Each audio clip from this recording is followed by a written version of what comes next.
moi, j'ai fait des études d'ingénieur. Et à la fin de mon école d'ingénieur, comme je savais toujours pas ce que je voulais faire, j'ai complété par un double diplôme en école de commerce. Et là, j'ai eu l'occasion d'avoir certains cours et de pouvoir faire des stages qui m'ont un peu ouvert sur et fait découvrir le secteur dans lequel j'avais envie de travailler, qui était le secteur de la culture et des médias. Et donc quand j'ai cherché mon premier CDI, j'ai essayé de m'orienter dans ce secteur-là, ce qui n'était pas forcément évident parce que moi j'avais en tête de vouloir travailler dans des musées ou des choses comme ça. Et c'était très compliqué d'avoir des offres. Donc j'ai un peu élargi, notamment à des entreprises tournées autour du divertissement, mais plus tech, qui embauchaient beaucoup plus. Et c'est comme ça que j'ai candidaté chez Canal+.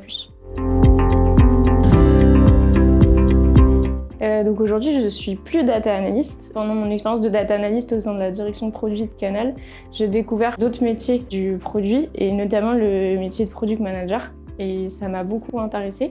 Donc au bout de 1 an et demi, 2 ans, il y a une opportunité qui s'est présentée au sein de la direction, et donc j'ai candidaté pour devenir product manager.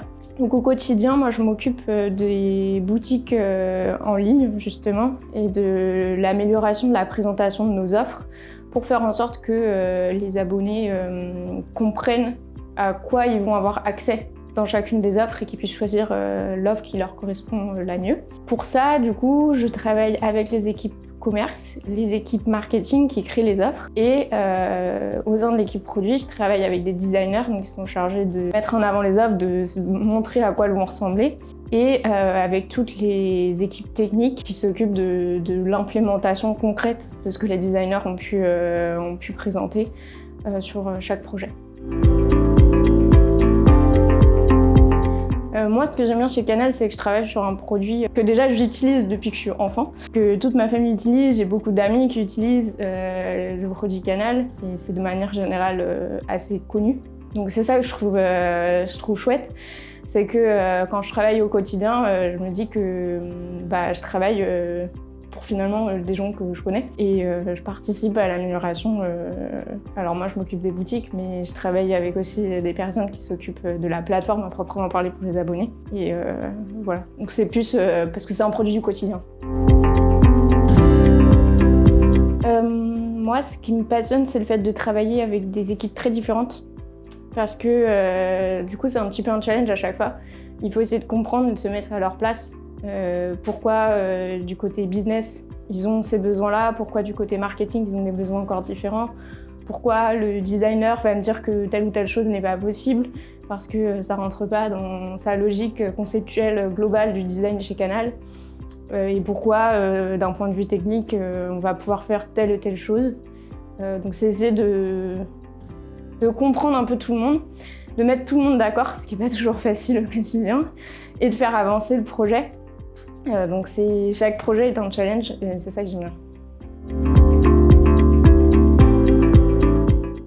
Du coup, ça a été de lancer en interne chez Canal ce qu'on a appelé Sisters in Tech, qui est une communauté qui a vocation à promouvoir les femmes dans la tech au sein de Canal, mais aussi en dehors. Donc j'ai participé avec 3 autres collègues au lancement de la communauté, et maintenant on est une grosse dizaine à l'animer.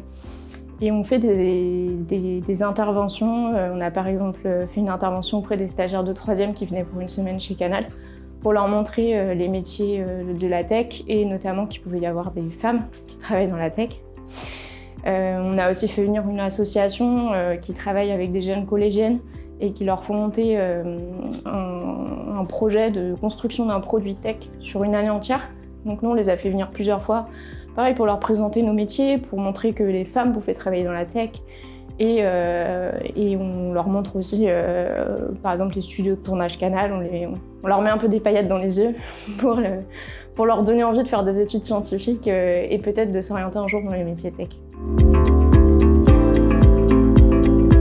Moi, j'aurais dit de faire ce que tu as envie au moment où tu en as envie, et pas forcément de faire des plans à 10 ans, 15 ans sur une carrière, mais plutôt savoir qu'est-ce qui me fait envie au moment où une opportunité se présente, est-ce que ça me fait envie ou pas, et du coup de la saisir ou pas, et de pas forcément écouter ce que d'autres personnes peuvent nous dire Voilà.